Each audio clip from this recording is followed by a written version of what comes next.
훅 인터뷰. 모두를 위한, 모두를 향한 모두의 궁금증 훅 인터뷰.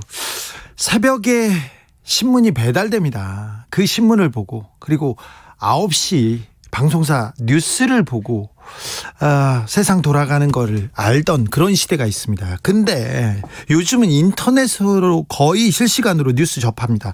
포털 사이트를 통해서 세상을 봅니다. 그런데요, 가끔 포털 사이트에 올라온 뉴스 보면 끔찍한 기사도 많아요. 가짜 뉴스도 많습니다. 포털 뉴스 왜 공정하지 않을까, 공정하지 않다는 지적 많습니다. 이 이야기 좀 해보겠습니다. 김남국 의원 나오셨습니다. 안녕하세요. 네, 안녕하세요. 생생도시 살고 싶은 도시 안산 단원을 김남국입니다. 반갑습니다. 안산이 생생도시입니까? 네. 자, 김남국 의원, 포털 알고리즘 투명화법 발의하셨는데요. 어떤 내용 담고 있습니까? 네, 방금 이제 주진우 기자님께서 알고리즘에 대한 의문점을 이렇게 제기를 해주셨는데요.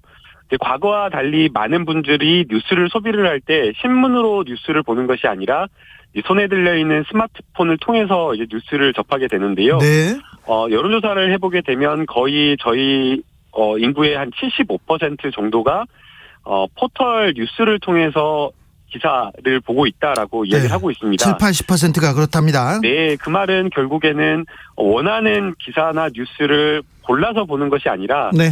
포털에서 알고리즘에 의해서 강제되는 뉴스를 보게 될 수밖에 없다라는 의미를 가지게 되는 것이고요. 예. 또 결국 그것은 포털의 언론의 기능이 커져서 이 알고리즘에 의해서 얼마든지 잘못된 기사나 잘못된 뉴스에 의해서 여론이 왜곡될 수 있기 때문에 이 알고리즘이 어떻게 해서 짜여지는지 예.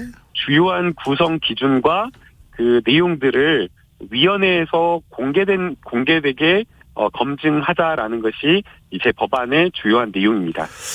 그렇습니다. 지금 포털을 열어보면 댓글 많은 뉴스 중에 문재인 대통령 그리고 김어준 믿다가 집 한 채 없이 쫓겨다닌다. 40대 주부의 절규, 이런 기사가 지금 댓글 가장 많은 두 번째 댓글 달린 뉴스로 나왔는데 저도 김어준을 안 믿는데 왜 김어준을 믿다가 집 한 채 없이 쫓겨다닙니까? 이런 기사를 왜 올려놨는지 저는 조금 이해가 안 돼요. 네, 그런데 그러니까 예. 알고리즘이 참 이해하기 어려운 기사들이 상당히 좀 많은데요. 열동률이 높은, 그러니까 많이 본 기사들이 올라올 수 있겠다라고 생각이 드는데, 가끔 어떤 경우는 오늘 같은 경우에도 어떤 기사 같은 경우에는 송고한 지 3분 만에 포털 메인에 올라오더라고요. 네. 그래서 과연 그 기준이 무엇일까? 이 부분에 대해서 의문을 가질 수밖에 없는 것이고요. 또 이게 언론 시장을, 뉴스 소비하는 이 배포하는 시장을 포털이 장악을 하다 보니까 네. 언론사들도 굉장히 힘들어하는 겁니다. 그래서 제가 이제 기자님들과 이야기를 나눠보면 자기들도 무진장 애를 쓰면서 제목 낚시도 해보고 뭐 여러 가지 내용적 글자 수 이런 것들을 고민해보지만 어떻게 해야지 포털 메인에 올라오는지를 모르겠다라는 겁니다. 네. 그래서 이런 부분에 대한 알고리즘 독과점에 의한 여러 가지 여론에 미치는 영향력이 크기 때문에 네. 그런 어떤 사회적 책임을 그 크기에 맞춰서 높이자라고 하는 것이 이 법안의 핵심 내용입니다. 네, KBS 뉴스가 가장 신뢰도가 높다고 계속 이렇게 보도가 나오는데 KBS 기사는 많이 이렇게 포털 사이트 메인에 안 올라오더라고요. 특정 신문 위주로 이렇게 올라오는 것 같은데 그 부분에 대해서는 뭐라고 합니까, 포털에서는? 지금 주진우 기자님이 KBS 라디오 진행하셔서 그렇게 말씀하시는 건가요? 아니, 9시 뉴스의 신뢰도가 KBS 9시 뉴스의 신뢰도가 제일 높아요. 네, 그렇게 많이들 지적을 하시는데요. 실제로 지난해 MBC 뉴스 스트레이트에서 포털에 뜨는 기사들을 이렇게 분석을 해보니까 3개에서 4개의 언론사가 과반 이상을 거의 독점하다시피 장악을 하고 있었다라고 하고 있고요. 그러니까요. 예, 결국에는 이렇게 특정 언론사가 편향되게 이 포털 메인을 장식을 하게 되면 계속해서 사람들은 그런 기사만 보게 되고 또 유저가 그거를 계속 클릭하게 되면 또 이 알고리즘의 빅데이터 사용자의 어떤 그런 빅데이터까지 같이 더해져서 계속 그쪽으로 강화될 수밖에 없는 겁니다. 그러면 결국 다른 여러 신뢰도 높은 언론이든지 아니면 다양한 시각을 가진 언론사의 기사들은 보도가 되지 않게 되는 여러 가지 문제가 있어서 포털이 뭐 여론 형성에 미치는 어떤 그런 영향력을 생각하면 알고리즘을 좀 공개해서 이러한 부분을 좀 건전한 방향으로 이번에 이렇게 만드는 게 좀 중요하다라고 생각을 하고 있습니다. 자, 포털 기업에서 입장에 보면 그 포털 기업에서는요, 뭐라고 얘기합니까? 알고리즘을 공개하지 않는데 이거 영업 비밀이다, 공개할 수 없다, 이렇게 얘기하는데 이 부분은 어떻게 생각하십니까? 네, 저도 이제 이 법안을 만들 때 그 부분을 가장 고민을 했습니다. 예. 실제 법안 준비는 제가 11월부터 많은 전문가들과 이렇게 회의를 하면서 법안을 만들었는데요. 이제 이 알고리즘이라고 하는 것이 기업의 경쟁력이 될 수 있고 또 기업 입장에서는 공개하고 싶지 않은 영업 비밀이 될 수 있다라고 생각이 됩니다. 자칫해서 이것을 과도하게 공개하거나 못하게 했을 때에는 기업의 경쟁력을 약화시키거나 기업의 혁신을 저해하는 요소로 작용할 수 있기 때문에 적정한 균형점을 찾아서 사회적 책임성을 부과하는 방향으로 법안을 만들었고요. 그래서 모든 것을 다 그냥 언론에다가 공개하라라고 하는 것은 아니고요. 뉴스 포털 이용자 위원회, 이 전문가로 구성된 이 위원회에다가 알고리즘의 주요 구성 부분, 기사별의 원칙 이런 것들을 공개하라라는 것입니다. 그래요. 상당히 좀 온건하게 여러 포털의 입장도 조금 많이 들어보셨군요. 네, 실제 기업의 입장도 많이 헤아리려고 노력을 했습니다. 0340님께서 다음 포털에서 보이지 않았으면 하는 언론사 제외 기능이 추가되었는데요. 제외한 언론사가 계속 노출됩니다. AI 기능이라는 포털 주장 믿을 수가 없어요, 이렇게 얘기하는데, 자, 위원회한테 맡기자 이렇게 얘기하셨는데 독립성, 공정성은 어떻게 담보합니까? 네, 지금 이 위원회는 다른 여러 방송통신위원회라든가 방송통신심의위원회와 마찬가지로 독립된 어떤 그 위원회 위원을 위촉하도록 구성을 했습니다. 그래서 무엇보다 전문가가 이 알고리즘의 의미를 알고 사회적 어떤 책임성을 높이는 방향으로 할 수 있도록 그렇게 한 것이고요. 또 그다음에 그냥 이게 그냥 공개하고 검증한 것으로 그쳐버리면 아무런 의미가 없기 때문에 이 위원회에서 여러 가지를 요구하고 그런 것들이 제대로 되지 않았을 때에는 실효적인 제재 수단을 강제해서 실제 이제 이 규제의 효과가 담보될 수 있도록 그러한 장치까지 마련해 놓았습니다. 의원님, 김의겸 열린민주당 의원이 정부 주도로 공공포털 만들자 이런 제안이 있었어요. 의원님이 발의한 법안과 어떤 차이점이 있습니까? 의원님 법안이 이보다 뭐가 좋습니까? 조금 무리하지 않은 법안이라고 할까요? 네. 그러니까 공공포털을 만들자라고 하는 부분도 저도 생각을 했었습니다. 그리고 아예 제가 의견을 청취하고 전문가들 이야기를 들을 때 어떤 언론사 편집국장님 같은 경우는 아예 그냥 그 포털이 뉴스 서비스를 못하게 해야 된다라고 강력하게 말할 정도도 있었습니다. 예. 그런데 이제 그것이 또 거꾸로 다른 한쪽 측면에서는 또 언론을 과도하게 제한하거나 그렇죠. 이런 문제를 가져올 수가 있고요. 공공포털 얘기가 나오면 관제포털, 언론장악, 이 반대 목소리가 바로 나옵니다. 네, 맞습니다. 그리고 이제 또 더 문제는요. 공공포털 제가 사재를 출연해가지고 마련하고 싶을 정도이고 만들 수도 있는데 문제는 그 공공포털을 국민들이 신뢰하고 자유롭게 이용할 수 있느냐라는 것입니다. 네. 예, 지금 다음이나 네이버나 다른 구글 이런 어떤 포털 같은 경우에는 많은 국민들이 자유롭게 메일도 보고 검색하고 또 여러 가지 방법으로 사용해서 수천만 뷰를 하루에도 검색뷰를 보고 있기 때문에 그러한 어떤 유저가 사용할 수 있는 포털이 돼야 되기 때문에 만들어놨는데 이용을 안 해버리면 안 되잖아요. 예. 그래서 공공포털보다는 기업이 알고리즘을 공개하고 그리고 그것을 검증하는 그것이 훨씬 더 합리적이다라고 생각을 했습니다. 장우열님께서 알고리즘 뒤에 숨은 포털의 모르고리즘, 이렇게 문자를 보내셨습니다. 자, 재보선 후에 지금 쇄신하겠다, 목소리를 듣겠다 계속 이렇게 강조하고 있는데요. 초선 의원들이 청년들의 얘기를 들었다고 합니다. 어떤 얘기 들었습니까? 네, 많은 청년분들께서 이제 저희 당에 따끔하게 비판을 해주셨고요. 네.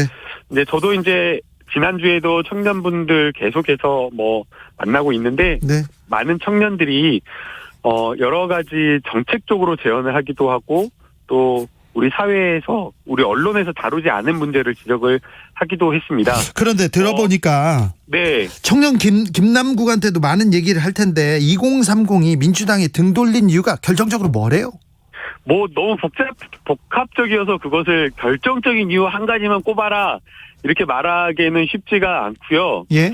이제 가장 와닿는 이야기를 가깝게 들어보면 저희가 청년 정책 이렇게 하면 많은 청년 정책을 쏟아냈지만 실제 청년들이 체감할 수 있는 정책은 없었던 겁니다. 네. 당장 이제 제 제자만 하더라도 저한테 딱 그러더라고요. 민주당이 한 청년 정책 대표적인 거 말해보세요. 그러시더라고요. 제자가 그랬습니다. 예. 근데 많이 이야기를 했는데 다 보니까 선별해서 소득 분위를 나눈다거나 부모의 어떤 가계 소득을 본다든가 이런 식으로 하다 보니까 실제로는 모든 청년들이 다 여러 가지 어려움과 이런 어떤 정책의 도움을 바라고 정부의 도움을 바라고 있었는데 그러한 부분 대상에서 다 빠져 있었던 겁니다. 예, 그래서 청년 일반에게 공감이 되고 힘이 되어줄 수 있는 그런 청년 정책을 펼치는 게 중요하다라고 생각을 했고요. 네. 또 이제 그 성별로 보게 되면 이게 젠더 갈등이 분명히 존재를 하고 있는 것 같습니다. 예. 젠더 갈등이 등을 돌린 주요한 원인이다 이렇게 막 진단하고 싶지는 않습니다. 네. 여러 가지 원인 중 하나라고 이렇게 저는 평가를 하고 있는 거고요. 그런데 이제 일부 언론에서나 이 기사를 보면 젠더 갈등이 원인이다 아니다라고 하면서 자꾸만 이제 눈을 가리고 그게 아니다라는 식으로 이야기를 하지만 실제로 많은 20대, 30대들을 만나보면 젠더 갈등 문제를 이야기를 하고 있고 10대들로 내려가면 더 심각합니다. 그래서 이 부분에 대한 갈등을 인정하지 않고 보려고 하지 않으면 이 사회 문제를 해결할 수 없다라고 생각을 하고 있고요. 네. 그래서 이것을 제대로 진단하고 그리고 이것을 해결하기 위한 방안은 통합의 방향이라고 저는 생각을 하고 있습니다. 김남국 의원 할 얘기가 많군요. 자, 김남국 의원은 계속 줄기차게 개혁을 외쳐왔습니다. 개혁의 목표가 뭡니까? 개혁의 목표는 민생이라고 저는 말씀을 드리고 싶은데요. 이제 그 개혁을 하면 민생을 챙기지 않는 것처럼 또는 민생을 챙기면 개혁을 하지 않는 것처럼 이분법으로 보는 시각은 좀 적절하지는 않다라고 지금 생각합니다. 보수 언론에서 계속해서 개혁만 외치다가 민생 거리를 두었지 않느냐 이렇게 지적하고 있습니다.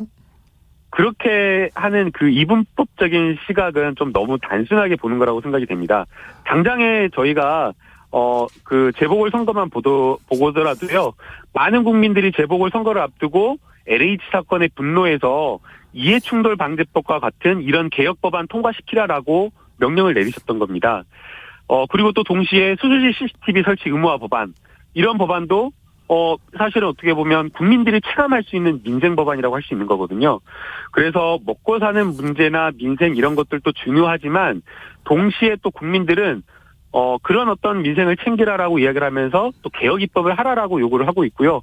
또 개혁을 하라라고 요구를 하면서 또 먹고 사는 문제가 다 중요하다라고 이야기를 하고 있기 때문에 어느 것 하나를 소홀히 하거나 어느 것 하나를 안 하거나 이렇게 하는 거는 있을 수 없다라고 생각이 되고요. 송영길 민주당 대표는 민생을 챙기겠다 계속 강조하고 있고요. 김남국, 김용민 의원은 검찰개혁 등 개혁을 하겠다 이렇게 드라이브를 걸고 있는데 둘 간 그 괴리가 있는 건 아닙니까? 이렇게 묻는 사람도 있습니다.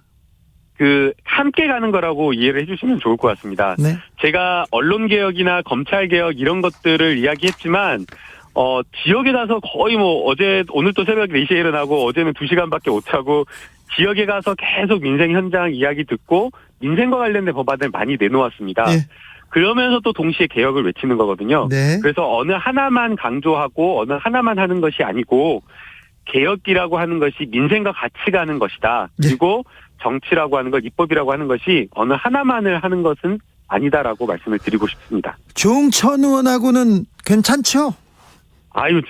당연히 조응천 의원님 지역구에도 많이 가고요. 네. 예, 놀러 가봤고, 예, 아주 좋습니다. 문자 폭탄 이야기 그만하라고 메시지 보냈잖아요. 그랬더니 뭐라고 합니까, 조응천 의원이? 네, 특별한 말씀 없으셨고요. 네.